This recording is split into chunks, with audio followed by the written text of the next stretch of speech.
देखो, राजस्थान की झीलें पढ़ रहे थे अपन।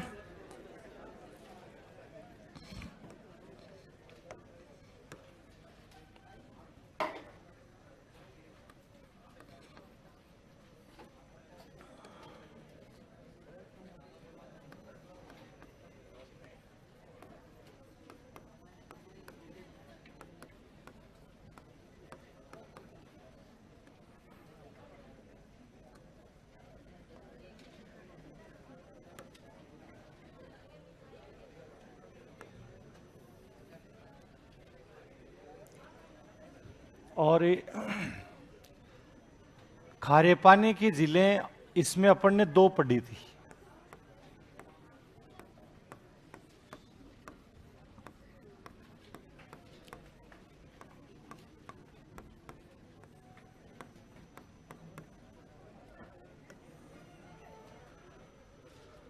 अब देखो, पचपदरा झील बालोतरा,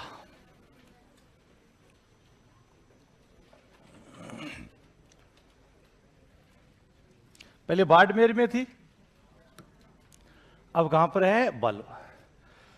पचपदरा जो झील बालोतरा है, इसमें ये सर्वोत्तम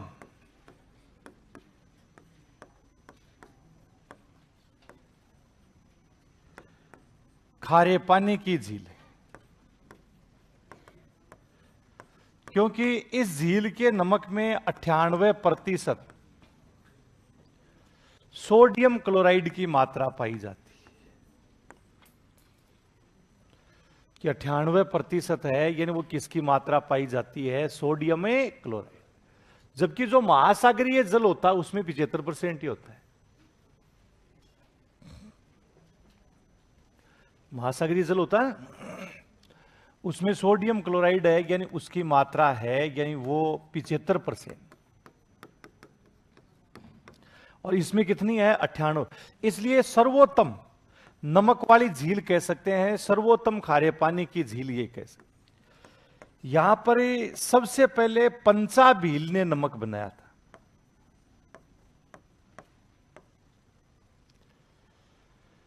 कि नमक बनाने का कार्य किसने किया? पंचा भील। वर्तमान में खारवाल जाति के लोगों द्वारा मोरली झाड़ी की टहनियों से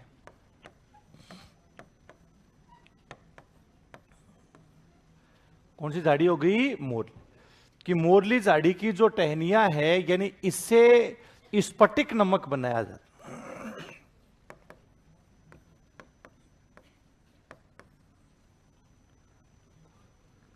स्फटिक नमक मतलब जो पथरीला नमक होता, लाल पत्थर टाइप में आता है, यानी इस तरह मोरली झाड़ी से कैसे ये भी क्यारियां बनाते हैं। और इसके बाद में पानी भर लेते हैं इन क्यारियों में, और फिर जो झाड़ी होती है उससे उस पानी को हिलाते रहेंगे, जिससे ऊपर जो नमक की पपड़ी जम जाती है वो नीचे चली जाती है। नीचे से पानी फिर क्या आता है? ऊपर आता है। फिर वो ऊपर पपड़ी जम जाती है, फिर हिलाते हैं, नमक क्या बैठ जाता है? नीचे। तो वो मोरली झाड़ी की टहनियों से स्फटिक नमक बनाने का कार्य है, यानी कौन सी जाति के लोगों द्वारा किया जाता है? खारवाल जाति के लोगों द्वारा किया जाता है।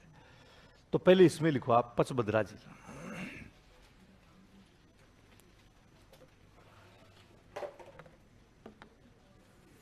इसमें लिखो यह है सर्वोत्तम नमक वाली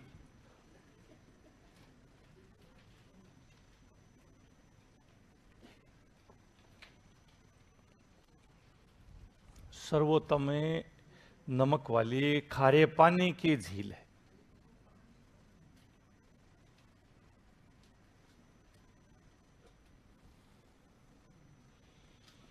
सर्वोत्तम नमक वाली खारे पानी की झील है।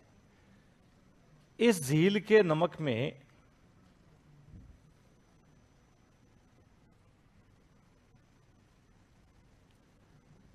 इस झील के नमक में 98%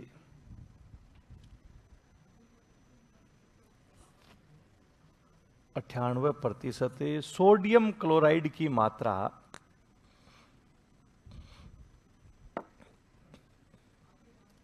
98% सोडियम क्लोराइड की मात्रा पाई जाती।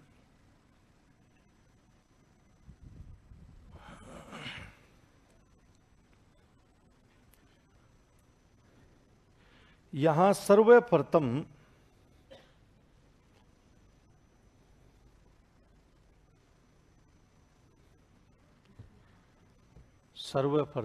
पंचा भील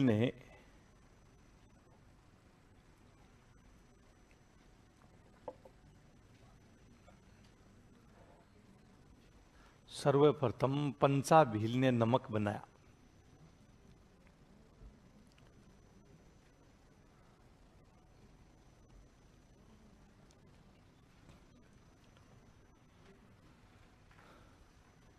वर्तमान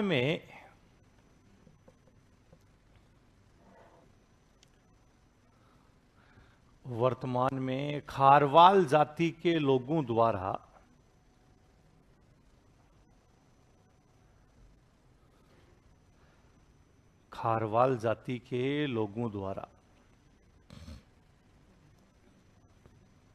मोरली झाड़ी की टहनियों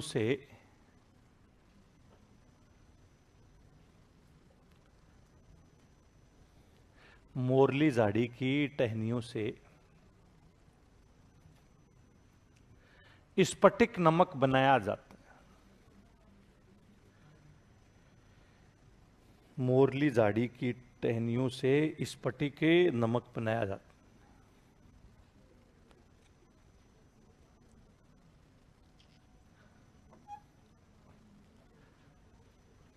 कि कौन सी झाड़ी की टहनियों से? मोरली।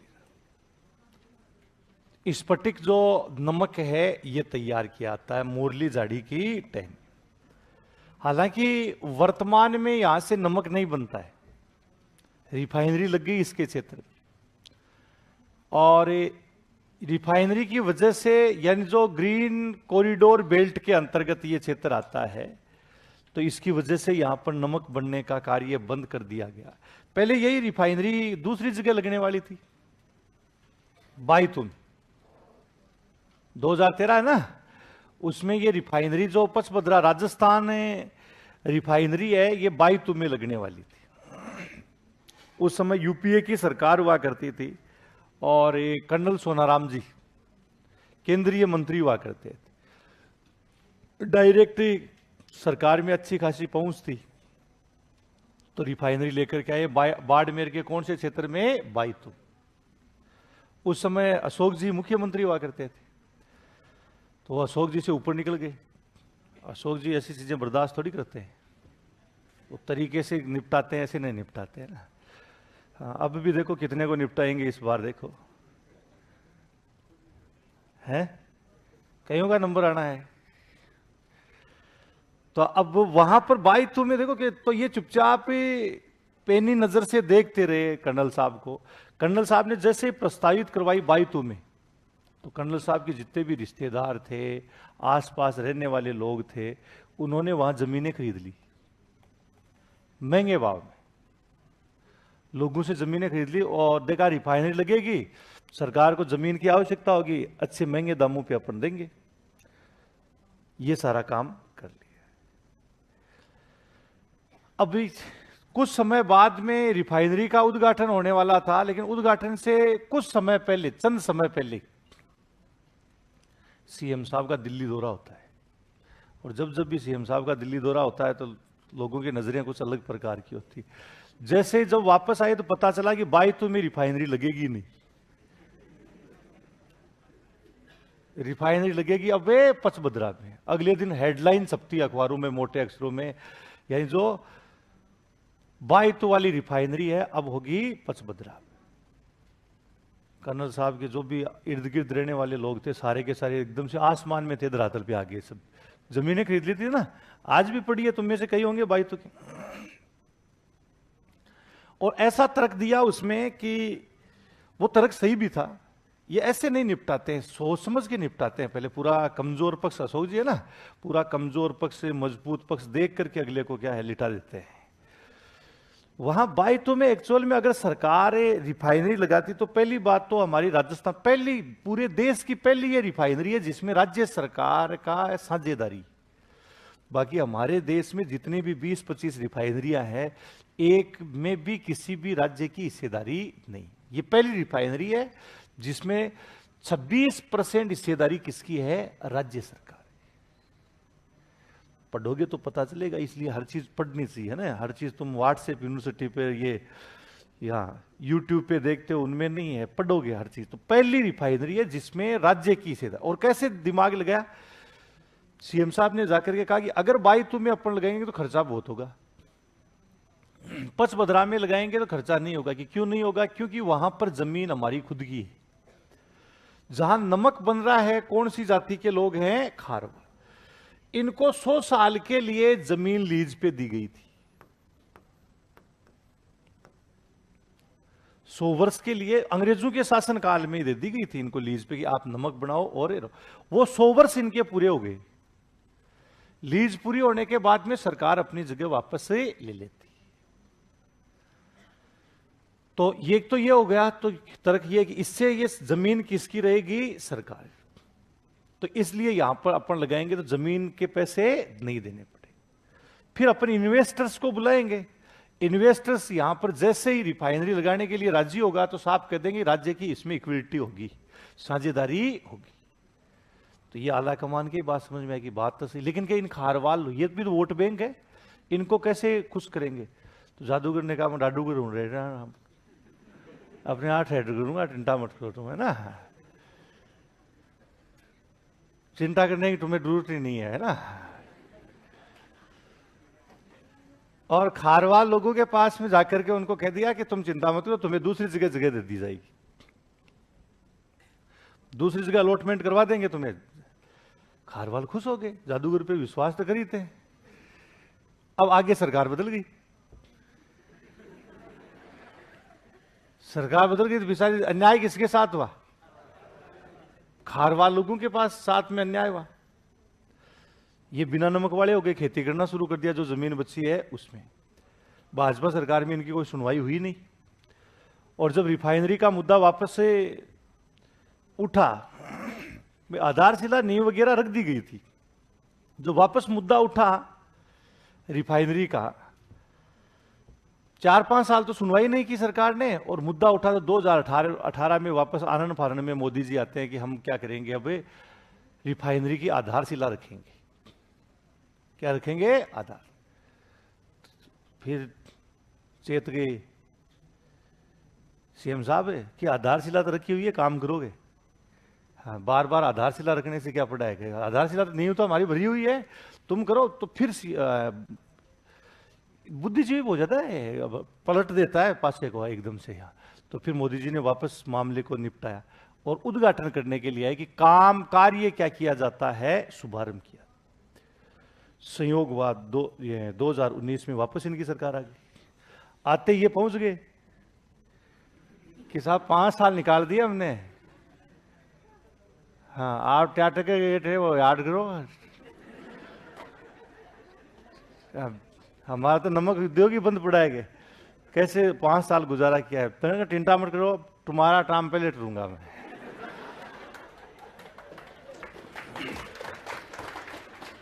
इनको वापस जमीन दे दी, अब वापस शुरू हो गया इनका नमक वगैरह है।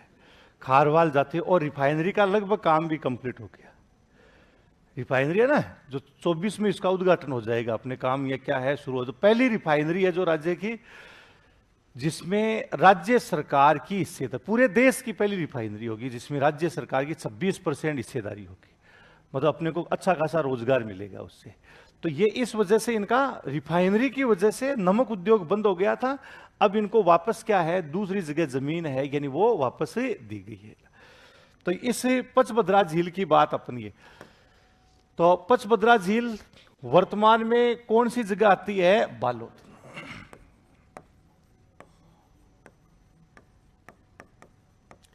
सर्वोत्तम नमक वाली झील है।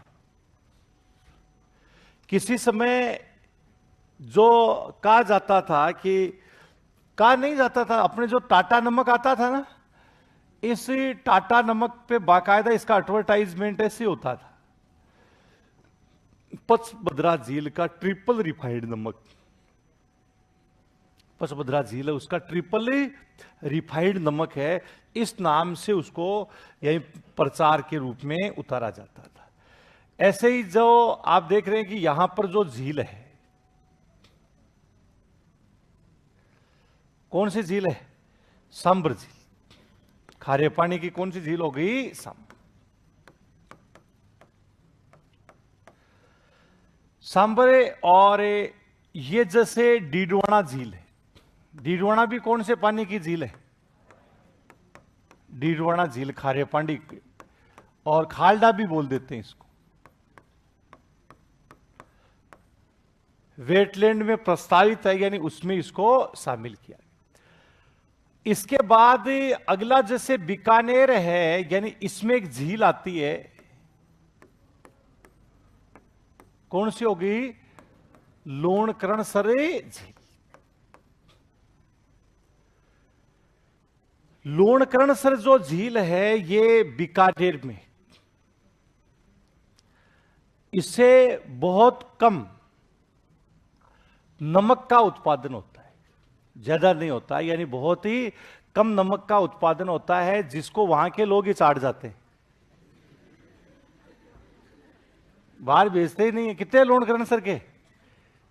एक भी नहीं। बीकानेर के तो हैं। बीकानेर कितने? तुम छोड़ते ही नहीं हो बाहर ले जाने के लिए, है?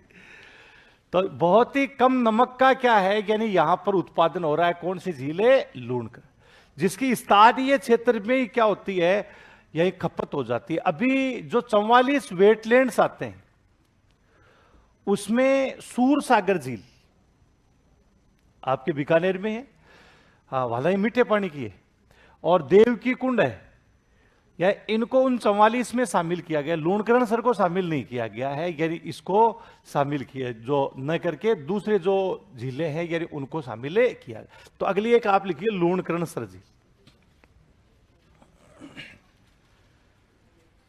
हाँ, लूणकरणसर जो झील है इसमें लिखो बीकानेर।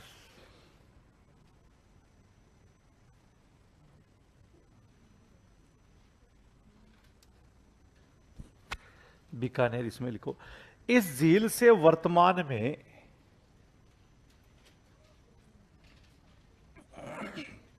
इस झील से वर्तमान में बहुत कम नमक का उत्पादन होता, बहुत ही कम नमक का उत्पादन होता, जिसकी स्थानीय क्षेत्र में ही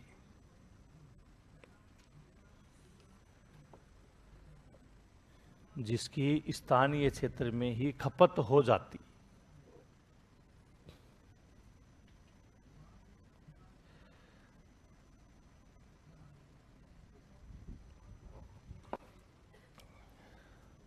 हाँ, कि स्थानीय जो क्षेत्र है उसी में क्या होती है, खपतें हो जाती। तो ये जो मुख्य खारे पानी, अब भी छोटी छोटी कई खारे पानी की झीलें, जैसे जैसलमेर है, इसमें कावोद,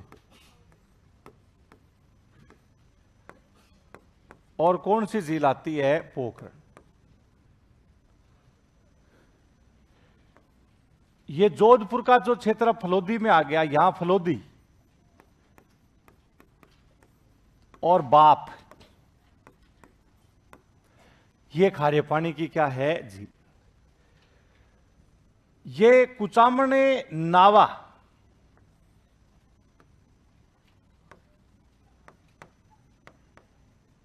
गोविंदी राजास वाला क्षेत्र आता है। कुचामन नावा, डेगाना कहां पर है? डेगाना पास में आ गया इसके नागौर। ये भी खारे पानी की झील। और जो सीकर में कौन सी आती है? रेवासा, कोछोर है, कछोर नहीं है, कोछोर है। कछोर तो किताबों में मिलेगा तुम्हें, जगह का नाम है। रेवासा को प्रस्तावित वेटलैंड, राज्य सरकार के द्वारा प्रस्तावित वेटलैंड यानी उसमें शामिल किया गया। तो अन्य खारे पानी की जो झीलें आती,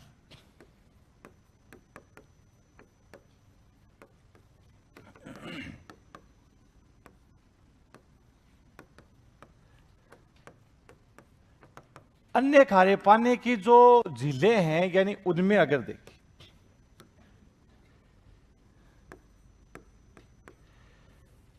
एक तो जैसे अपन ने लिखा कि कावोद और ए पोखरण,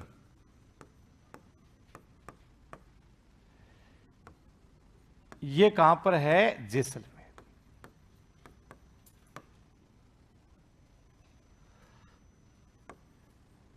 बाप फलोदी, ये कहां पर है? फलोदी।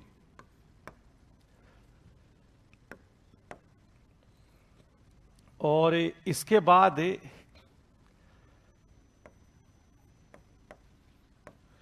कुचामन, नावा,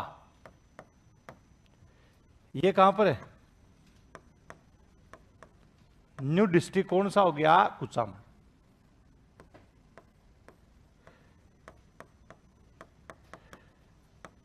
डीडवाना, कुचामन और अब कुचामन। महेंद्र चौधरी जीतेगा तब है। नहीं तो यही रहेगा, फिर ध्यान रखना। कुचामन वाले देख लो, तो तुम वो अकेला चाहते हो, ये चाहते हो। तो कुचामन नावा है ये अब यहां पर गोविंदी राजास गांव है, जिसमें आदर्श लवण पार्क भी आता है और बहुत ज्यादा नमक का उत्पादन भी। अब कुचामन नावा के बाद अगला डेगाना।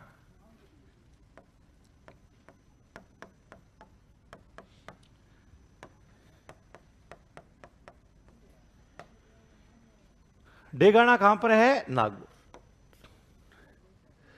फिर डेगाना के बाद रेवासा,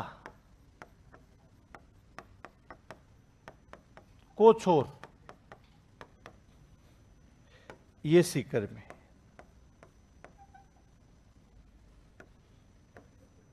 गोपालपुरा,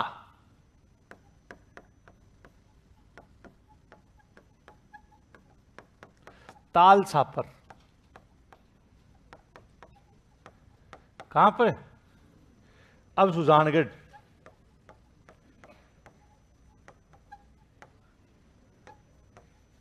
एडवाइजरी जारी नहीं कर रखी है, ऐसे ही बता रहा हूं। हाँ, चूरू है इस। तो यहां पर गोपालपुरा, ताल छापर है। ये सभी कौन से पानी की झीलें हैं? खारे। इनमें यहां पर भी क्या है? ये नमक का उत्पादन। तो ये उतारो पहले।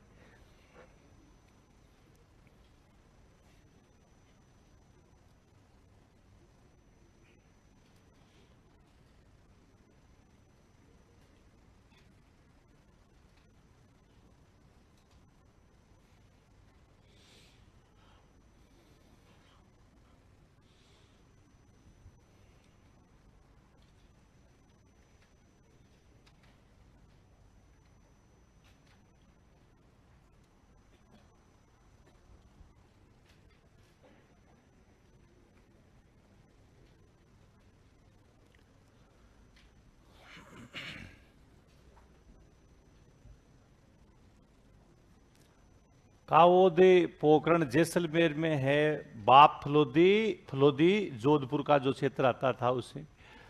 कुचामन नावा, ये डीडवाना कुचामन में है। और डेगाना नागौर में। रेवासा, कोछोर सीकर में। गोपालपुरा, ताल छापर, ये कहां पर आती है? चूरू। अब इसमें जो रेवासा है, रेवासा सीकर, रेवासा झील जो सीकर है, इसको राज्य सरकार के द्वारा प्रस्तावित वेटलैंड है, यानी उसमें क्या है? शामिल किया गया है। हाँ, कि राज्य सरकार के द्वारा प्रस्तावित जो वेटलैंड्स आते हैं, यानी उनमें किसको शामिल किया गया है? रेवासा है ये। और गोविंदी राजास नावा, यहां साबू सोडियम परियोजना के तहत आदर्श लवण पार्क बनाया गया है। आदर्श लवण पार्क या आधुनिक मॉडल जिसको अपन कह सकते हैं, नमक मंडी है ये भी। तो एक तो लाइन इसमें लिख लिया नहीं है तो तुमने। रेवासा झील सीकर, हाँ, कि इसको किसमें है, राज्य सरकार के द्वारा, हाँ, प्रस्तावित वेटलैंड है यानी उसमें से, तो लिखो रेवासा झील सीकर, रेवासा झील सीकर को राज्य सरकार के द्वारा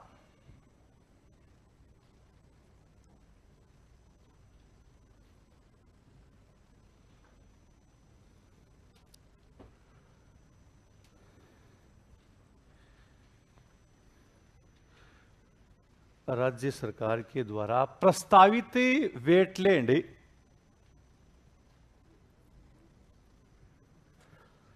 प्रस्तावित वेटलैंड में शामिल किया गया।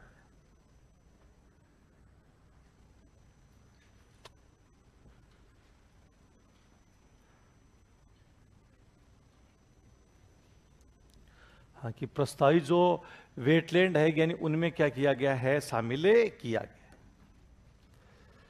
तो ये तो अपने जो खारे पानी की जो झीलें हैं, और जैसे गोविंदी राजास,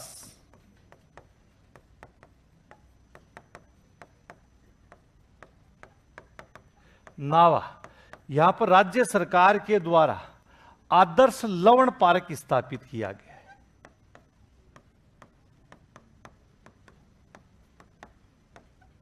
तो एक लाइन ये भी लिखो, गोविंदी राजा से, हाँ, गोविंदी राजा जो नावा में है, गोविंदी राजा से नावा में है,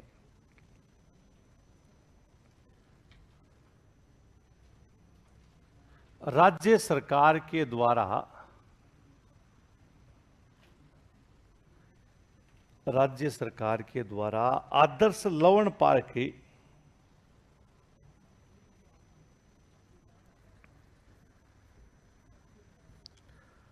आदर्श लवण पार्क स्थापित किया गया है।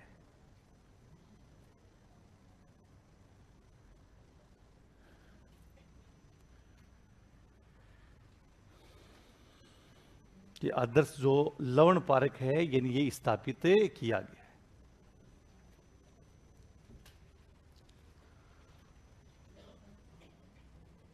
अब जैसे ये आदर्श लवण पार्क है यानी ये स्थापित किया गया है, ये तो अपन ने खारे पानी की झीलें थी, और इसके बाद जैसे मीठे पानी की झील,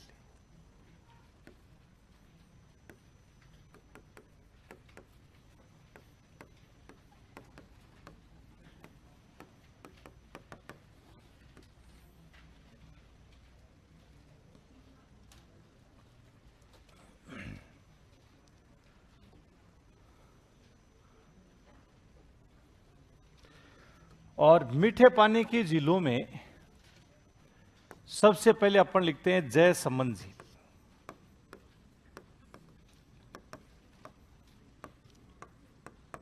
और जयसमंद झील अब कहां पर है, सलूम्बर में। कि जो जयसमंद झील है यानी ये कहां पर आती है, जो सलूम्बर का क्षेत्र आता है इसमें।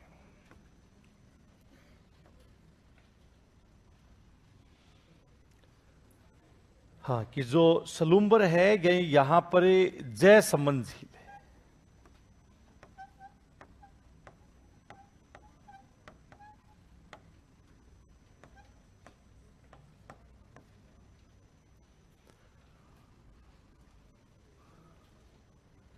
तो मीठे पानी की झीलों में सबसे पहले जयसमंद झील, कृत्रिम या प्राकृतिक, अरे कृत्रिम है या प्राकृतिक है, कृत्रिम। इसका निर्माण किसने करवाया, जय सिंह ने। जैसे सबसे पहले इसका जो निर्माण है, अब ये 1600 मैं नहीं बताऊंगा, ये इतिहास में ढूंढते रहना था। 1687 से 1692 जो भी है वो इतिहास में तुम जय सिंह के बारे में पढ़ोगे तो वही उसका क्या रहेगा, कार्यकाल रहेगा। हमें थोड़ी पता होता है कब आए थे। तो जय सिंह है, यानी इसने कौन सी झील का निर्माण करवाया है? जय सिंह। इस झील में गोमती नदी का जल आता था।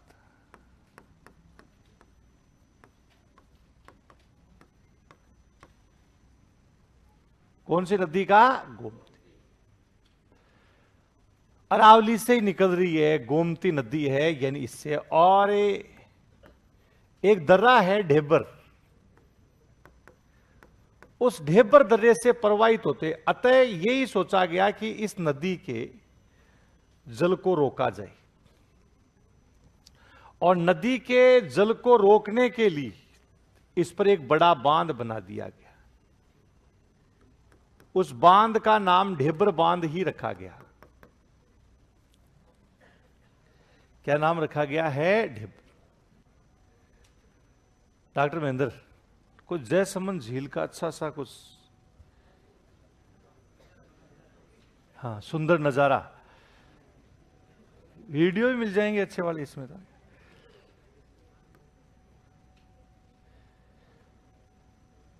तो ये आप ढेबर जो झील है, ये जो कौन से दर्रे से जल आता था? इस बांध का नाम ये कई बार तो आपको क्वेश्चन पूछ लिया आता है, जयसमंद बांध कहां पर है? तो जयसमंद झील का ये बांध यही है। तब भी कल मैंने बताया, झील बांध जलाशय एक ही चीज है, केवल आकार को लेके ही इनका क्या होता है? अंतर होता है। समझ गए?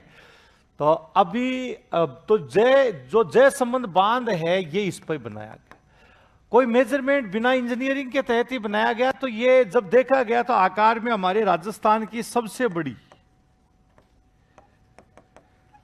कि राज्य की सबसे बड़ी कृत्रिम मीठे पानी की झील। हमारे भारत में तो गोविंद सागर आता है। भारत की सबसे बड़ी कौन सी है? गोविंद सागर। भाखड़ा नांगल बांध का नाम है ना, वही है गोविंद सागर। उसके पीछे जहां पानी इकट्ठा रहता है उसको गोविंद सागर नाम दे दिया जाता है। हाँ, तो ये जो पंजाब और हिमाचल प्रदेश का जो क्षेत्र आता है, यानी यहां, तो ये सबसे बड़ी कृत्रिम मीठे पानी की झील है। इसमें ढेबर दर्रे से जल आता था, इसलिए इसका पुराना नाम भी क्या कर दिया गया? ढेबर झील। पुराना नाम भी क्या किया गया? ढेबर। जब ये जो पूरा पहाड़ी क्षेत्र था तो समतलीकरण तो हो नहीं सकता था। जब इस नदी को बांध बनाया गया तो इस क्षेत्र में जो पहाड़ियां थी वो चारों तरफ जल से गिर गई, तो वो टापू बन गए, द्वीप। हाँ, तो वो कोई बनाए नहीं गए, पहाड़ियां थी, वो जलमग्न हो गई तो ये टापू बन गए। तो इस झील में कितने टापू हैं? 7 टापू हैं। और जिनमें सबसे बड़ा जो टापू आता है, जिसको क्या बोल देते हैं? बाबा का भागड़ा। और जैसे सबसे छोटा है उसको क्या बोलते हैं? प्यारी बोल दो चाहे लवली बोल दो, एक ही बात है। हाँ, एक ही तो बात है। तो सबसे छोटा कौन सा हो गया? प्यारी। हाँ, प्यारा तो है नहीं, प्यारी है वो जना। तो बाबा का भागड़ा। और सबसे छोटा कौन सा है? इसी पर एक होटल है, बाबा का मगरा टापू है। हाँ, इस पर होटल आइसलैंड है।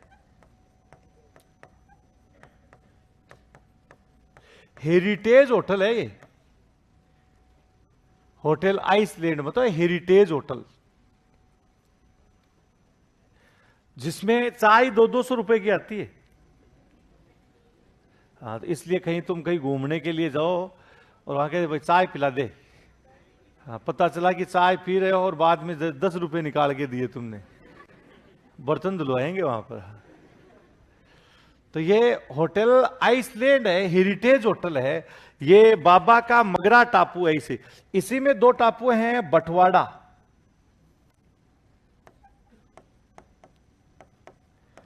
और बीड़ा टापू है। बटवाड़ा और जो बीड़ा टापू है, यानी यहां पर मछुआरे निवास करते हैं। कौन से टापू में? कि बटवाड़ा और बीड़ा टापू है, यानी यहां पर मछुआरे निवास। दूसरा, ये बड़ा बांध बनाया गया, अतः इससे सिंचाई के लिए 2 नहरें निकाली गई, श्याम और कौन सी होगी? भाट। एक श्याम और दूसरी कौन सी होगी? भाट। 2 नहरें निकाली गई है, एक श्याम है और एक, ये सिंचाई के लिए, कि इससे सिंचाई के लिए कितनी नहरें निकाली गई है? 2। तो ये सब कौन सी झील से संबंधित है? जयसमंद। कि जयसमंद जो झील है, यानी इसी से। तो अगला आप लिखिएगा जयसमंद झील। हाँ, जयसमंद झील में लिखो।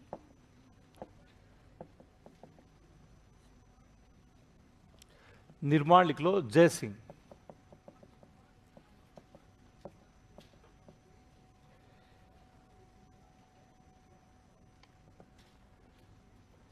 देखो, इस झील में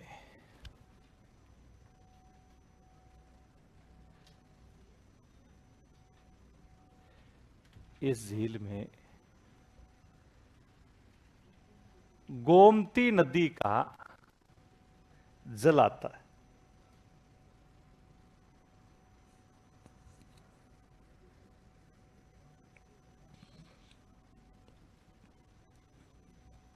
गोमती नदी का जल आता है।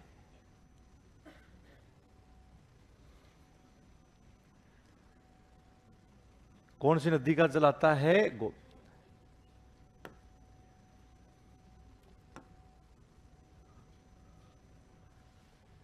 इसका प्राचीन नाम ढेबर झील था।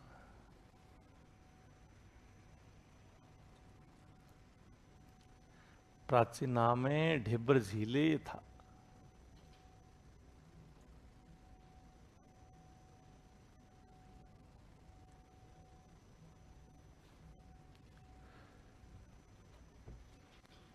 कि प्राचीन नाम क्या था? यह है राजस्थान की सबसे बड़ी,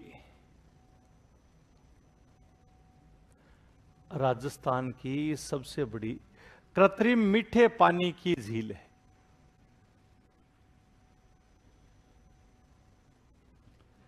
कृत्रिम मीठे पानी की झीलें है।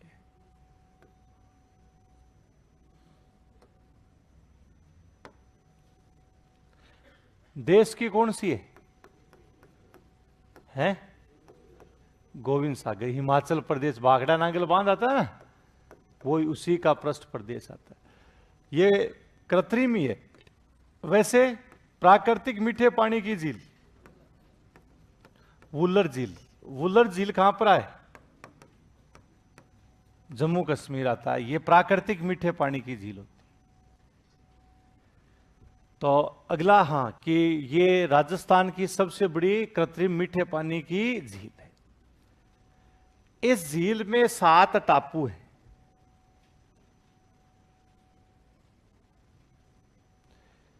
इस झील में 7 टापू हैं।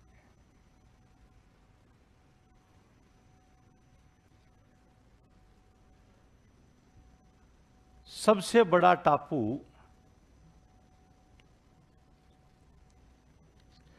इस झील में 7 टापू है। सबसे बड़ा टापू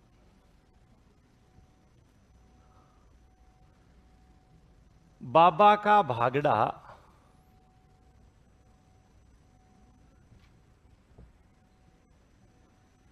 सबसे बड़ा टापू बाबा का भागड़ा। और सबसे छोटा टापू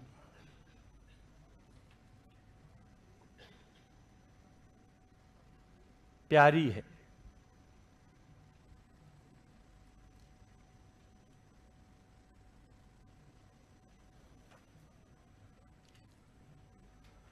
बाबा का मगरा टापू पर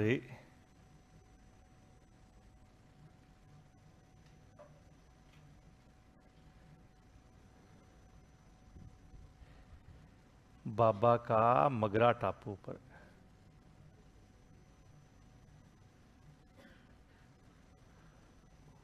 होटल आइसलैंड है।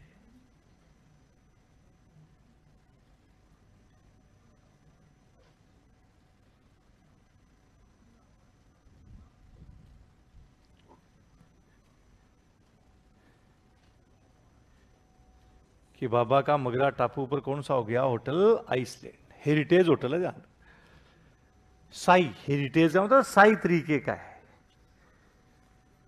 तो ये बाबा का मगरा टापू पर होटल आई। बटवाड़ा और बीड़ा टापू पर ही, हाँ, बटवाड़ा और ये बीड़ा टापू पर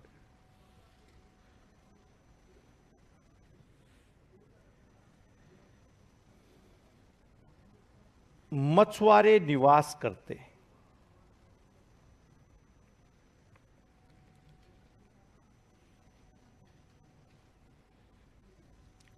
बटवाड़ा और ये बीड़ा टापू पर ये मछुआरे निवास करते।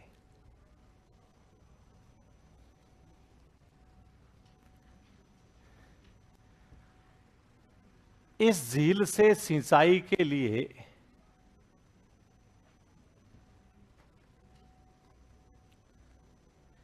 इस झील से सिंचाई के लिए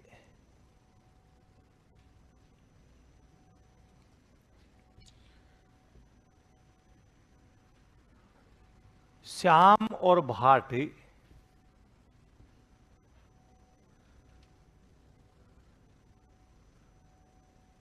श्याम और भाट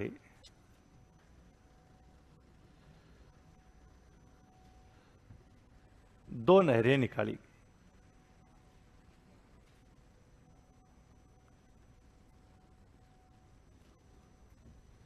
श्याम और भाटे दो नहरें निकाली गई।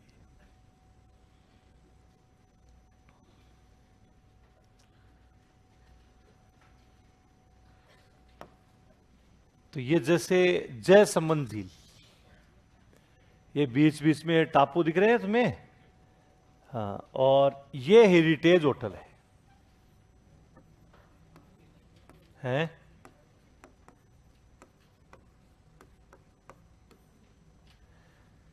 ये हेरिटेज है होटल हो गई। सड़क है इसके किनारे किनारे, ऐसी बात नहीं। ये जो जयसमंद झील का पूरा जो नजारा, व्यू पॉइंट वगैरह है, इसमें जयसमंद का ही जो भाग आता है, ये पूरी जो जयसमंद यहां छोटी सी दिख रही है, फोटो छोटी ली हुई है इसलिए ना। तो ये हमारे राजस्थान की सबसे बड़ी कृत्रिम मीठे पानी की झील। जयसमंद झील के बाद अगली एक झील आती, इस राज्य के नाम से ही, हाँ, एकमात्र झील जिसका नाम पर यानी जो जिला है यानी वो भी है, राजसमंद झील। पहले ये भी उदयपुर में हुआ करती थी। हाँ, राज समुद्र भी बोल सकते हैं, राजसमंद झील भी बोल सकते हो आप, राज समुद्र भी इसको बोल सकते हो। राजसमंद झील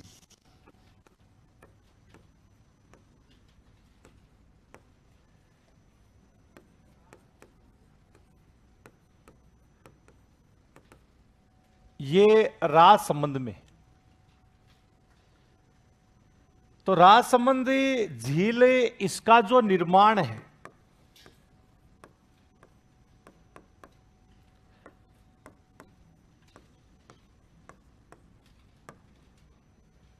किसने करवाया? राज सिंह है, यानी इन्होंने। इसमें भी गोमती नदी का ही जल आता है कि इस झील में भी कौन सी नदी का जल आता है? गोमती नदी।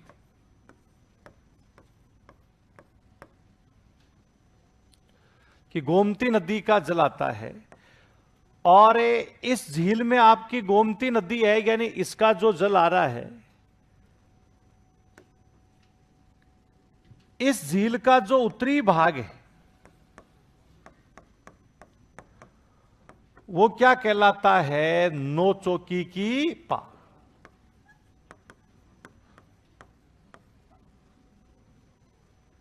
कि ये जो झील है, इस झील का जो उत्तरी भाग है, यानी उसको क्या कहते हैं? नौचौकी की पाल कहते हैं। नौ पक्की सीढ़ियां बनी हुई है, पाल जिसको बोलते हैं। तो नौचौकी, इसका उत्तरी भाग आता है, वो नौचौकी की पाल कहलाता है। राजकवि रणछोड़ भट्ट,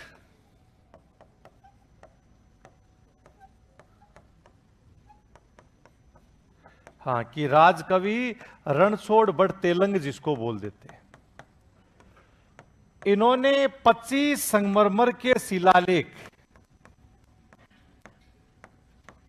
काले रंग के पत्थर, पट्टी का कई जगह अपन उद्घाटन करवाते हैं तो लगाते हैं ना काली पट्टी का, वैसे यहां तो राजकवि रणछोड़ भट्ट ने 25 संगमरमर के शिलालेखों पर मेवाड़ का इतिहास लिखा।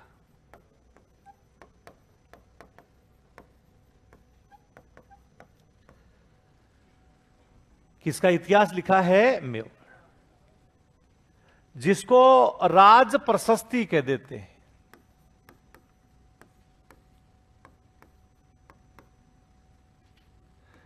कि राज प्रशस्ति है, यानी इसके नाम से इसको जाना। ये हमारे राजस्थान भारत की सबसे बड़ी, 25 पत्थरों पर एक साथ बनाए हुए हैं, तो अपने आप ही बड़ी हो गई कि ये सबसे बड़ी प्रशस्ति है, जो अमर काव्य ग्रंथावली पर आधारित, जो मेवाड़ के शासकों पर लिखी हुई है। हाँ, अमर काव्य वंशावली जिसको अपन कह सकते हैं, ग्रंथावली है, यानी उसके नाम से उसको जाना आता है कि अमर काव्य वंशावली, ग्रंथावली है, यानी इस पर ही आधारित है। जितने जो अमर काव्य ग्रंथा, जो मेवाड़ के शासक हैं, यानी उनका इतिहास लिखा। दूसरा, इसी झील के निकट घेवर माता का मंदिर, यानी कुंवारी सती, कुंवारे टाइम में क्या हो गई थी, यानी सती हो गई थी, तो कुंवारी जो सती है, यानी घेवर माता का मंदिर है, वो भी कौन सी झील के निकट आता है, यानी राजसमंद झील है, इसी के निकट किसका मंदिर है? घेवर माता का मंदिर। तो ये राजसमंद जो झील है, यानी इसमें तो राज सिंह जी ने ही इसका क्या है, निर्माण। तो अगला राजसमंद झील लिख करके लिखो।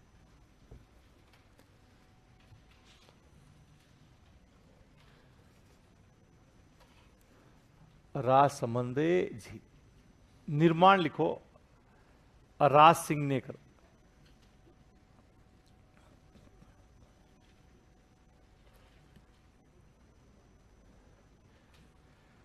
इस झील में गोमती नदी का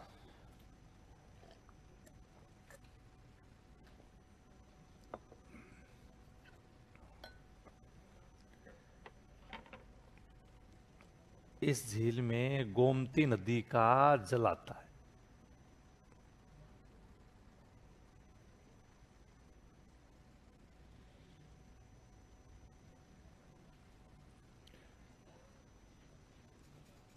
इसका उत्तरी भाग है,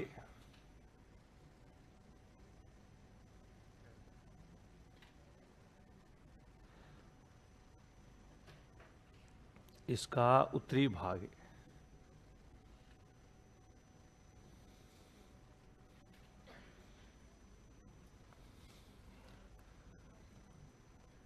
नौ चौकी की पाल कहलाता है। नौ चौकी की पाल कहलाता है, कि उत्तरी भाग क्या कहलाता है? नौ चौकी की पाल।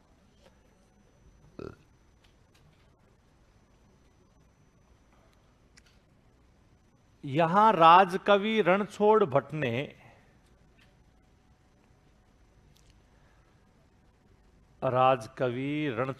ने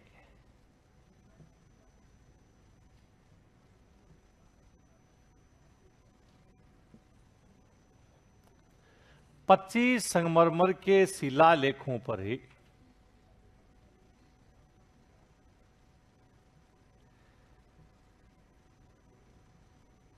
संगमरमर के शिलालेखों पर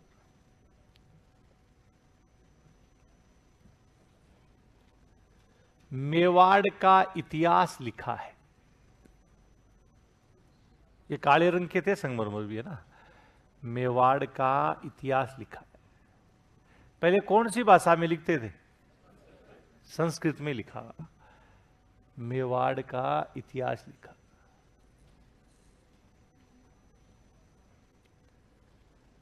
यह अमर काव्य वंशावली पर ही,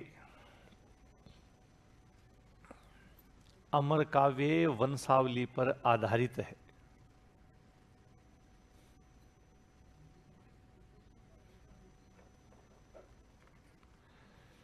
अमर काव्य वंशावली पर आधारित है।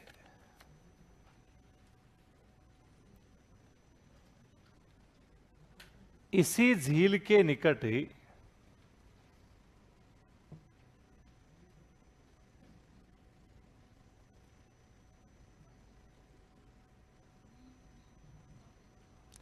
इसी झील के निकट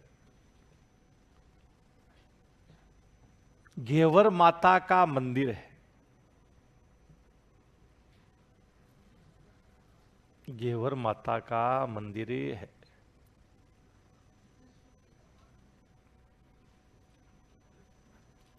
कौन सी माता का मंदिर हो गया? तो 25 संगमरमर के शिलालेखों पर मेवाड़ का क्या है यानी इतिहास लिखा गया है। और यहां पर कौन सी माता का मंदिर हो गया?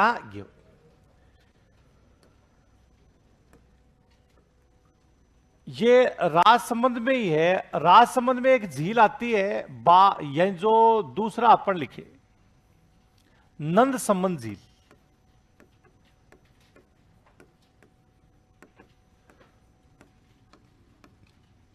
नंद संबंध झील भी कहां पर है?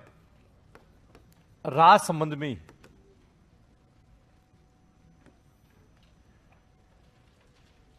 नंद संबंध इसलिए अपन लिख रहे हैं कि इसको राज संबंध की जीवन रेखा लाइफ लाइन कहते हैं।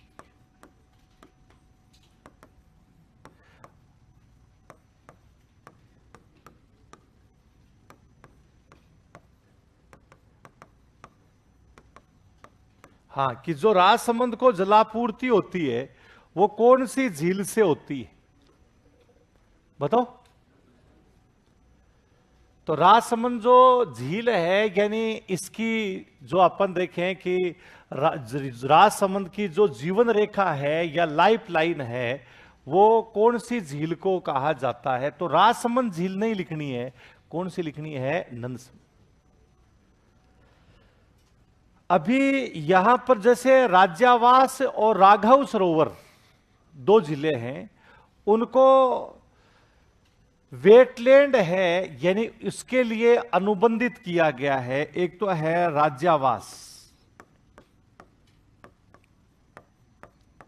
ये भी राजसमंद में, और राघव सरोवर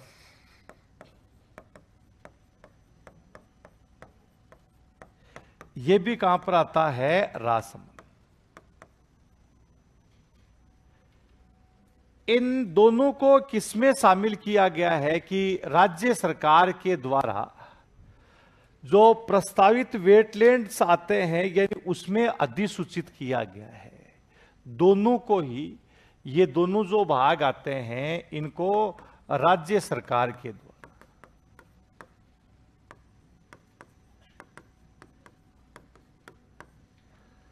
द्वारा जो 44 वेटलैंड आते हैं यानी उन 44 वेटलैंड्स के लिए इसको भी क्या किया गया है यानी अधिसूचित किया गया है।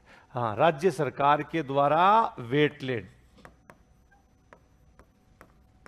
के लिए अधिसूचित किया गया।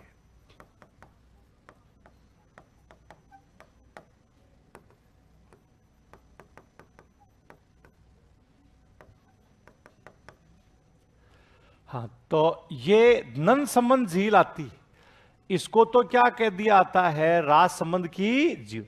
राज्यावास भी कहां पर है? राजसमंद। राघव सरोवर भी कहां पर आता है? राजसमंद है यानी इन दोनों को भी किसमें शामिल किया गया है? तो यानी जो वेटलैंड के लिए अधिसूचित किया, ये भी उतार लीजिए, तीनों चीजें आप ध्यान।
लिख लिया,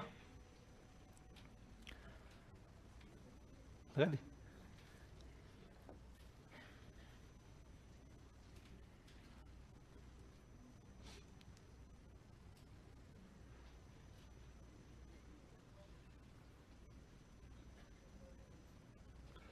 हाँ, ये जैसे कि जय संबंध अपन ने लिखा था ना, तो इस जय संबंध झील में जैसे बाढ़ की स्थिति का कब पता चलता है, यहां तक जैसे हाथी की जो जंजीर, हाथी के पैर में पड़ी जंजीर, यहां तक अगर पानी आ गया ना, इसका मतलब अब ये मान के चलिएगा कि ये टूटने वाली है, तब इसके गेट खोल दिए जाते, बांध दिए ये गेट खोल दिए जाते ना।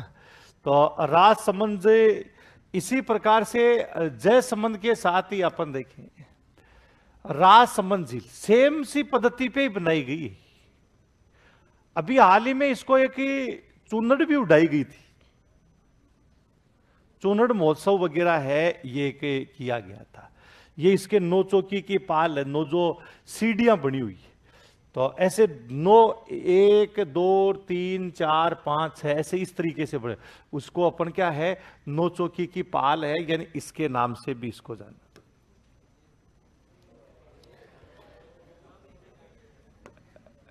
है। पहचान करो कौन है? अरे मैं नहीं हूं लफा।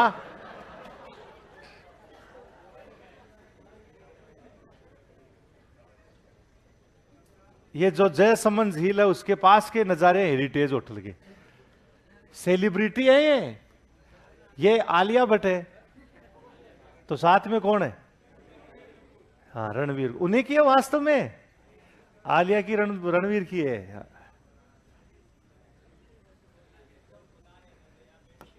है? अरे तो मुंबई भागदौड़ की जिंदगी है, वहां पर आपको सूर्य वगैरह थोड़ी दिखता है, यही दिखता है। राजस्थान वही तो है, राजस्थान में वहां पर्यटन। हाँ, ये तो फिर देखो तो देखा तूने, क्या देखा है? तो इनके कपड़े देख रहा और कुछ नहीं देख रहा है।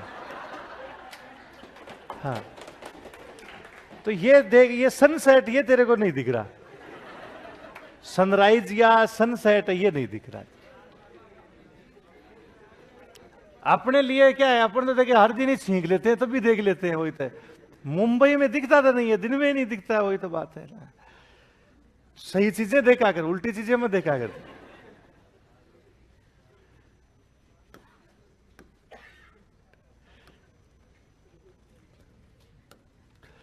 पिछोला झील,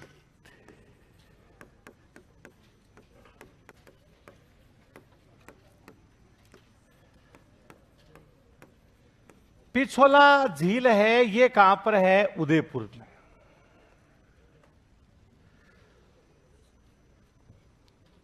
कि पिछोला झील उदयपुर है, और ये जो झील के बारे में राणा लाखा के शासनकाल में इसका निर्माण किसने करवाया था? लाखा ने नहीं करवाया, बिच्छू नहीं, पिच्छू।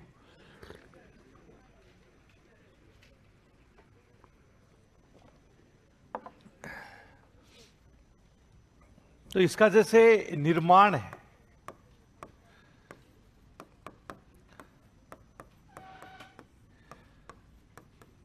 राणा लाखा के शासनकाल में पिच्छू बंजारे ने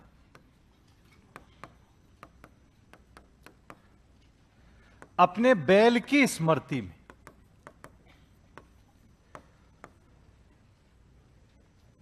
किसकी स्मृति में? उसकी स्मृति में कौन सी झील का निर्माण करवाया था? पिछोला। पिछोला झील है, यानी इसका निर्माण पिच्छू बंजारा है, यानी उसके द्वारा। अब ये सुंदर झील है, इसको NLCP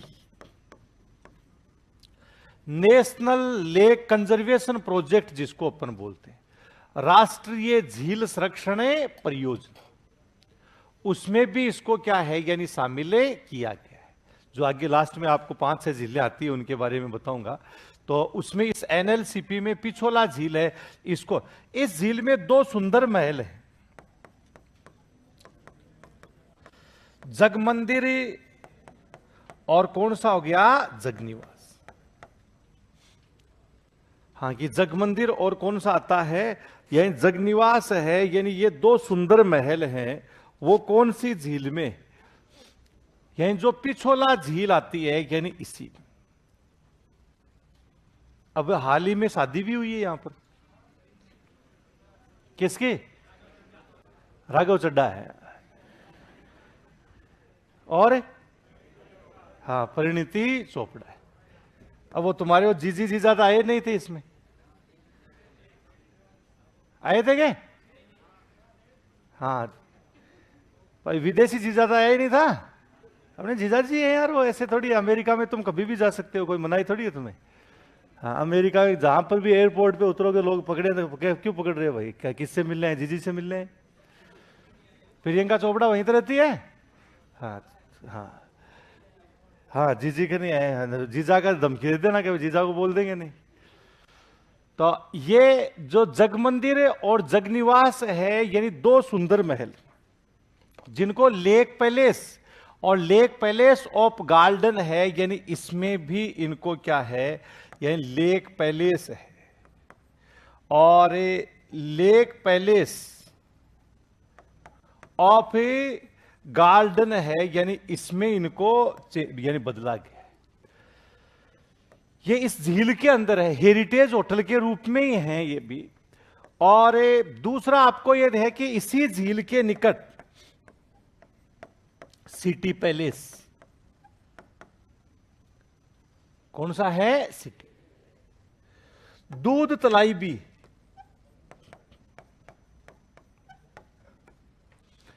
इस सिटी पैलेस है, इसकी तुलना तो विंडसर महलों से की गई।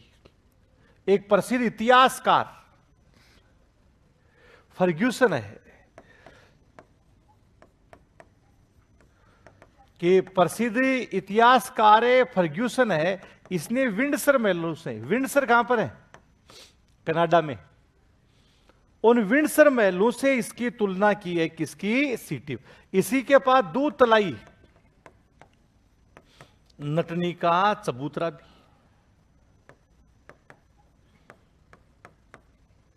किसका चबूतरा है, नटनी, जिसको गलकी भी बोल देते। नटनी या जो गलकी है, यानी इसका क्या बनाया गया है, ये मेरे को तो मिला नहीं कभी आज तक। अरे ऐसे तो छूतरे हैं वो, कोई नटनी का थोड़ी है। हर कोई कह देता ये छूतरे चबूतरे है, तूने देखा, तो फांप दे रहा है क्या, सिर देखा है? दो बुगी हुई है, अच्छा दूरबीन से ढूंढ दे, फिर पक्का सुनी सुनाई बात ही कह रहा है तू भी। हाँ, अरे सुनी सुनाई नहीं है, जाके देखा करो, कुछ नहीं है, ये पुरानी कहावतें बनाई गई है। हाँ, ये जरूर सिटी पैलेस है, दूध तलाई है, सेवाड़ पड़े, कोई दूध नहीं है। और जस्ट जहां खड़े रह करके देखो, इधर बगल में गड्ढा साग बना रखा है उसमें, वहीं पर क्या है, दूध तलाई है, सिटी पैलेस। और इसके साथ में ही नटनी का जो नटनी के चबूतरे के बारे में ये कहानियां भी बना रखी है लोगों ने। वैसे नट करतब दिखाने में, पहले नटों का प्रमुख काम यही था, करतब दिखाना, रस्सी पे चलना। नटनी के क्या है कि शरीर बहुत लचीला होता है नटनी का, अरे तब भी तो रस्सी पे चल सकती है ना। हाँ, मेरे बेटे हंस रहे हैं, वही बात है। तो मेवाड़ के दरबार में नट और नटनी, एक चीज का ध्यान रखिए, जो जितना गरीब आदमी होता है अपने परिवार से उतना ही प्यार ज्यादा करता है, और जितना अमीर होता है उसका मानव मूल्यों का ह्रास हो जाता है, वो प्यार व्यार कुछ नहीं समझता है, परिवार से तो विशेष रूप से नहीं करता है? हाँ, तो वो दूर देख लो आपसे, जितना गरीब होगा वो अपने परिवार को हर टाइम साथ रखता है, चाहे भीख मांगने वाला ही देख लीजिए आप। अब जैसे आपको मैंने बताया था, गरीबों की ये है कि बच्चे उनके पास घर आसियाना नहीं है, इसलिए अपने बाल बच्चों को सबको साथ ही रखते हैं, प्यार प्रेम करते हैं, ये नहीं कि वहीं पटक के आ गया। अमीर आदमी नहीं रखता, इसीलिए तो अमीरों के बच्चे फिर बच्चे किधर जा रहे हैं, माँ किस तरफ जा रही है, बाप किस तरफ जा रहा है। इस वर्ग में अपन भी अमीर तो नहीं है, लेकिन मध्यम वर्ग भी चपेट में ही है इसमें। हाँ, मध्यम वर्ग भी आ गया, गरीब ही बचा जिसमें प्रेम बचा है अब तक है। देख लो घर घर की हाल यही है, ब्याल है। थोड़े से पैसे आपके आस पड़ोस में थोड़े से ठीक ठाक से एक पैसे है ना, मतलब नौकरी नागरी में ठीक ठाक कर रहा है ना, उनकी यही स्थिति है। अब ये यहां से आप देख रहे हैं कि रस्सी बांध दी और नट यहां खड़ा हो गया, यहां उसके दोनों बच्चे, 2 3 4 5 बच्चे होते थे पहले, ज्यादा ही होते थे। नट ने जैसे ही इशारा किया, नटनी ने चलना शुरू कर दिया, और वो पूरी भीड़ चारों तरफ। वो सेनापति ये सोच रहे थे कि किसी भी हाल में क्या है कि नटनी को ये नहीं पार करने देना है। तालाब अगर झील को पार कर लिया ना तो गए अपन काम, लेकिन करे क्या। तो वो चलते रहे, चलते, नटनी जैसे जैसे पास में आई तो वो और उनकी तो हाल खराब हो गए। तो किसी ने दिमाग लगाया कि मां की ममता हमेशा उसके बच्चों में होती, इसका ध्यान डाइवर्ट ही नहीं हो रहा, पूरा ध्यान नट के ऊपर है उसका। नट जैसे ही वो इशारे कर रहा है ना, वो नटनी वैसे आ रही है, उसको कोई मतलब नहीं, नीचे झील है, रस्सी है, बच्चे बच्चे सब भूल चुकी है इस समय। जैसे नट इशारे कर रहा है वो वैसे ही चलते चलते आगे बढ़ रही। तो उन्होंने सोचा कि इसका ध्यान डाइवर्ट कैसे, आवाज कर रहे थे, उठिंग कर रहे थे, लेकिन कोई मतलब नहीं था उसका। इतने में एक ने दिमाग में आ गया कि जो मां की ममता किसमें होती है, बच्चों, और विशेष रूप से छोटे छोटे वाले बच्चे में ज्यादा होती है। 4 भाई है ना, उसमें सबसे छोटे छोटे वाला भाई कुछ भी अपराध भी कर लेते, दिमाग खराब है, टाबर है, इसके बराबर क्यों कर रहा है। वो कभी बड़ा नहीं होता उनकी नजर में। शादी हो गई, बच्चे हो गए, फिर भी उसने गलती कर दिया, ये टाबर है तो इसके बराबर क्यों कर रहा है। वो माँ हमेशा यही कहेगी, बाप भी यही कहेगा। छोटे छोटे और बड़े वाले की सहमत आ जाती। हाँ, बड़े वाले की हमेशा ही क्या रहती है, सहमत रहती है, और छोटे वाले की हमेशा यही रहे।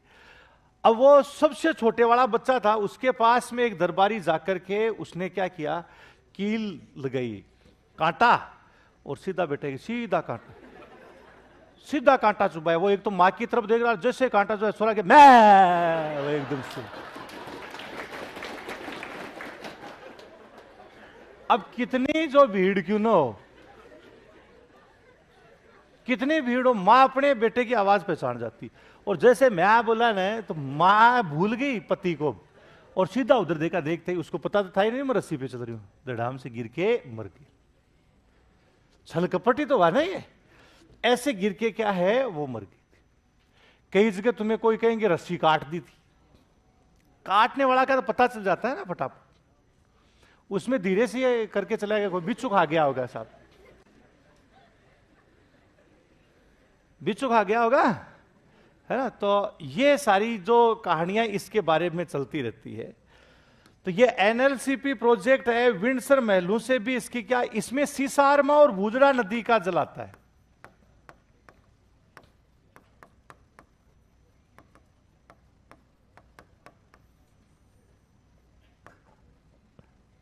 कि पिछोला झील है, उसमें कौन सी नदी का जल आता है, सीसारमा और भूजड़ा नदी है, यानी इसका भी इसमें जल आता है। तो लिखो पिछोला झील में लिखिए।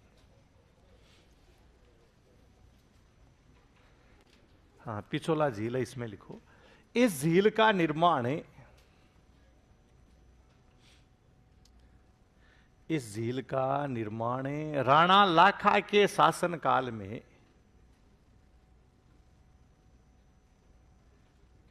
राणा लाखा के शासन काल में पिछू बंजारे ने, पिछू बंजारे ने अपने बैल की स्मृति में करवाया।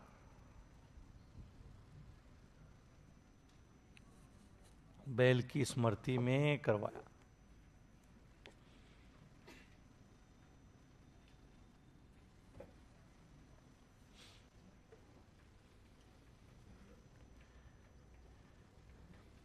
इस झील में जगमंदिर और जगनिवास, जगमंदिर और जगनिवास दो सुंदर महल है।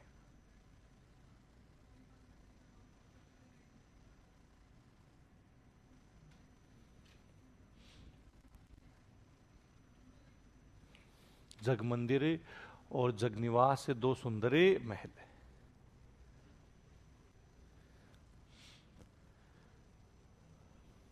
तथा इसके निकट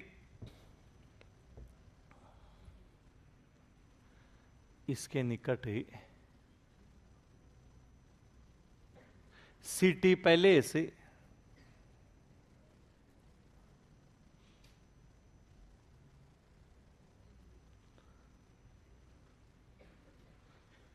दूध तलाई,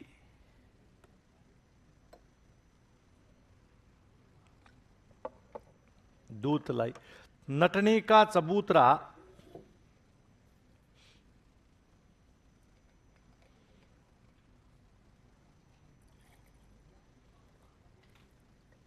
इच्छा पूर्ण करनी माता का मंदिर भी है यहां। इच्छा पूर्ण करनी माता का मंदिर, रोपवे भी लगा हुआ है। इच्छा पूर्ण करनी माता का मंदिर,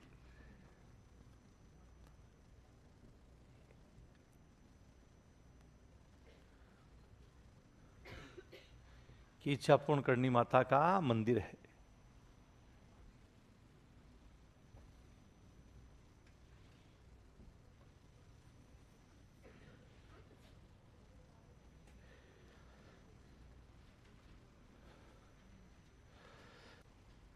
सिटी पैलेस को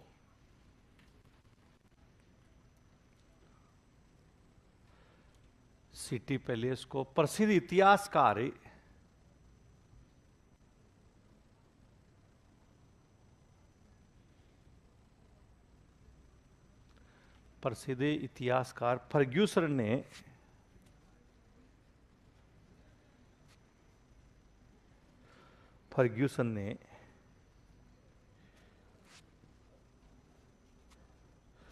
फर्ग्यूसन ने विंडसर महलों की उपमा दी।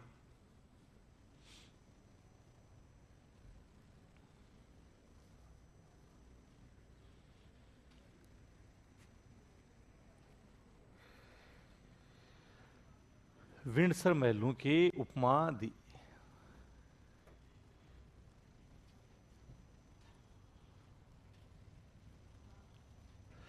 इस झील में सिसारमा और भूजड़ा नदी,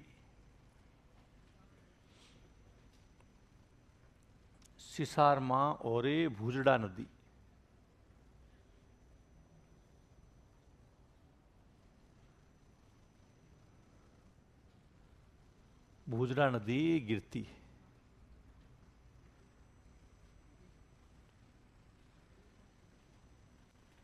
कि सिसारमा और कौन सी हो गई?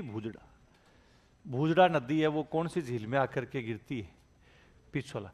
इसे NLCP, नेशनल लेक कंजर्वेशन, आप तो अभी NLCP लिख लीजिए ना, लास्ट में मैं लिखवाऊंगा इसके बाद। इसे NLCP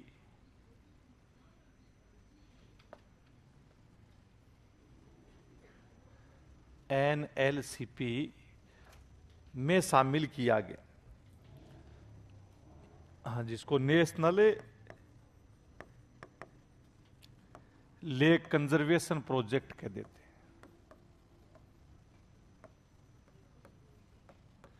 national lake conservation project, राष्ट्रीय झील संरक्षण परियोजना, NLCP है, यानी इसमें शामिल किया गया। कौन सी झील को? पिछोला। अब जैसे जगमंदिर है और जगनिवास है, 1857 की जो क्रांति है, उस समय स्वरूप सिंह हुआ करते थे यहां के शासक, और हमारे जैसे नसीराबाद, नीमच से देवली, ये छावनियां थी। इन सब में 1857 की क्रांति में क्या हो गया था? विद्रोह हो गया था। नीमच छावनी है, वहां पर भी यानी जो लोग आक्रोशित हो गए थे और छावनी के क्या लगा दी थी? आग। वहां से 40 अंग्रेज सैनिक आते हैं, यानी उन्होंने जान बचा करके वहां से भागे और उनको पनाह दी गई थी कौन से में, जग मंदिर है यानी उसमें छुपा दिया गया था। किसने छुपाया था? स्वरूप से, नहीं तो क्रांतिकारी जला देते उनको भी। तो राजाओं ने विशेष रूप से सपोर्ट किसका किया? अंग्रेजों का। अंग्रेज है ना, उन्हीं का क्या है, सपोर्ट किया है अधिकांश ने। तो ये एनएलसीपी जो प्रोजेक्ट है, यही इसमें इस झील को शामिल किया गया। तो अभी अभी आपको पता ही है, जो शादी जिनकी हुई है चर्चा का विषय रहा है, ये देखिए, ये हेरिटेज होटल जगनिवास है, यानी उसको इसी में लेक पैलेस ऑफ गार्डन है, यानी इसमें इसको यानी जो डाइवर्ट किया गया है, ये इसी प्रकार का क्या है। दूसरा, इसमें सौर ऊर्जा, ये देखिए रात के समय गोल्डन टेम्पल की तरह लगता है ना। तो ये हेरिटेज होटल है। लक्ष्य राज सिंह है ना, में हाँ, जो वंशज महाराणा प्रताप के क्या है, वंशज, हालांकि डाउन टू अर्थ धरातल से जुड़े हुए आदमी, हर तरह से बात करना, सारा सब कुछ, मतलब उनमें वो नहीं है, बिल्कुल मैं वाला सिस्टम नहीं है, जो बिल्कुल डाउन टू अर्थ है, यानी उसी से जुड़े हुए जो आदमी है। दुनिया के सबसे सुंदर घरों में उनका घर आता है। ये आपको ध्यान रखना है, इसमें सोलर पैनल लगा दिए गए, आजकल सौर ऊर्जा बनती है इसी में, सौर ऊर्जा संचालित नाव भी है, और वर्तमान में इससे क्या बनती है, सौर ऊर्जा भी। क्योंकि झील में कहीं पेड़ पौधे तो है ही नहीं, तो इसमें छाया नहीं आती है, सूर्य की अंतिम समय तक क्या है, प्रकाश पहुंचता है, इसलिए सबसे ज्यादा सौर ऊर्जा का भी इसमें क्या हो रहा है, उत्पादन। सोलर पैनल लगाए गए हैं इसमें, तो सौर ऊर्जा संचालित नाव भी यहीं पर चली थी। तो लिखो, इसी झील में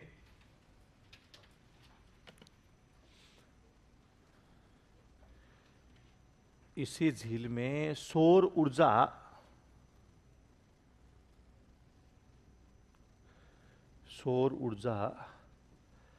से संचालित नावें चलती है।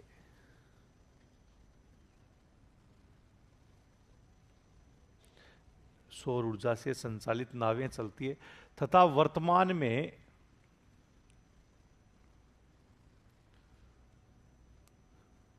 सौर ऊर्जा का भी उत्पादन किया जा रहा है।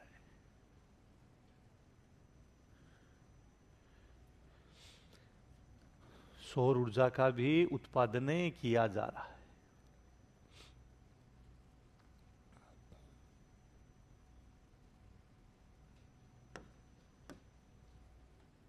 हाँ, कि वर्तमान में जो सौर ऊर्जा है इसका, तो ये सेलिब्रिटीज है, यानी उनके लिए अच्छा खासा सरकार को रेवेन्यू भी है, यानी वो भी जनरेट होता है।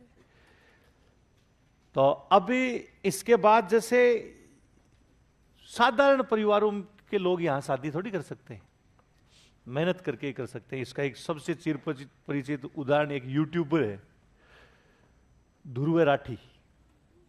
तुम में से बहुत कम लोग जानते होंगे, जानते हो? हाँ, ध्रुव राठी ने यही, वो जर्मनी में रहता है ना, तो वहीं से करता है।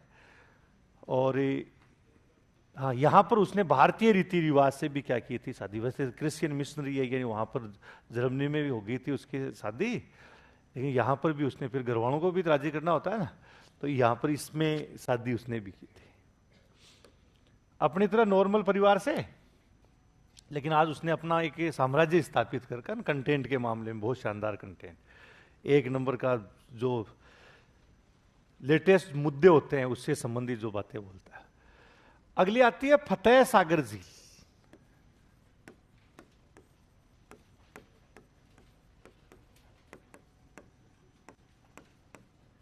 फतेह सागर झील कहां पर है? यह बहुत सुंदर झील है। पिछोला का तो नाम बड़ा है।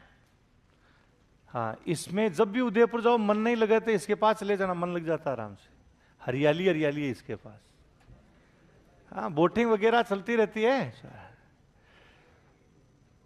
तो हाँ, ये जो झील है इसकी आधारशिला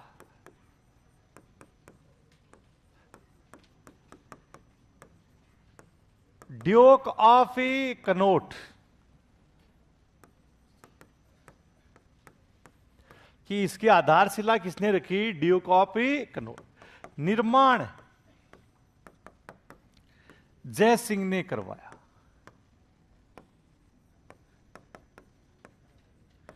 और जीर्णोद्धार फतेह सिंह। मरम्मत का काम किसने करवाया? फतेह सिंह। ये तीनों नाम तो ऐसे लिखने हैं। तो ये आधारशिला ड्यूक ऑफ कनौट, निर्माण जय सिंह, और जीर्णोद्धार है, यानी ये किसने करवाया? फतेह सिंह है, इन्होंने इसका जीर्णोद्धार कर। अब जैसे ही जो फतेह सागर झील है, इस झील में यानी नेहरू गार्डन भी और सौर वेधशाला भी है यहां पर।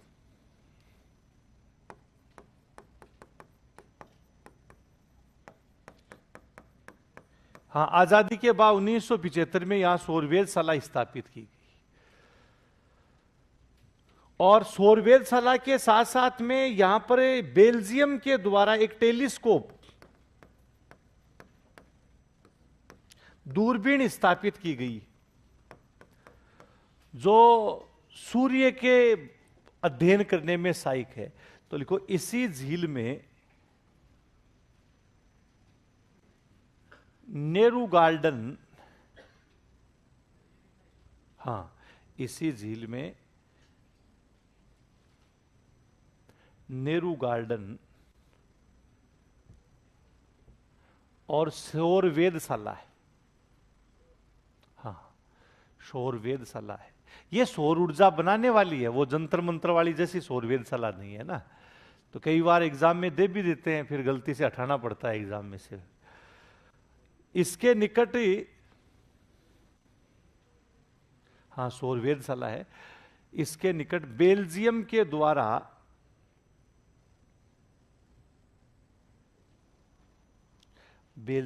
द्वारा दूरबीन भी स्थापित की गई।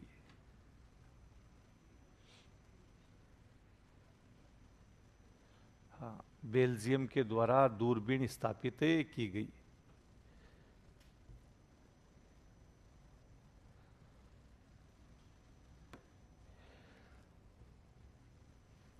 ये जो फतेह सागर झील है, इसको देवाली तालाब के नाम से जाना जाता है।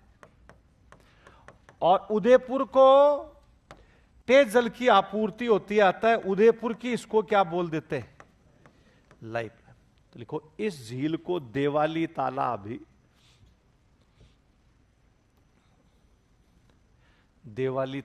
भी कहते हैं।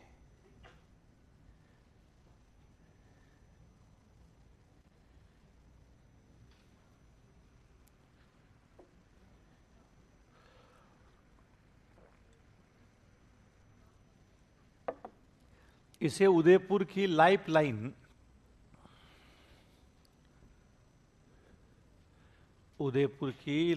पाइपलाइन नहीं, हाँ, उदयपुर की लाइफलाइन कहते हैं।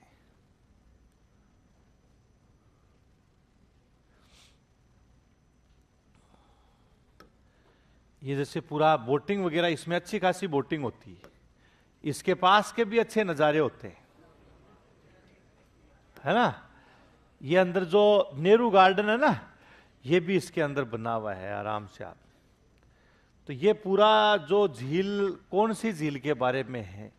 फतेह सागर झील। एनएलसीपी इसमें को भी शामिल कर लेना कि इसे भी एनएलसीपी में शामिल किया गया।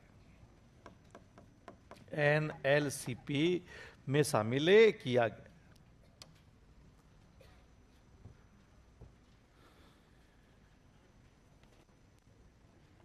कि एनएलसीपी है, यानी इसमें इसको शामिल किया गया। ठीक है, बाकी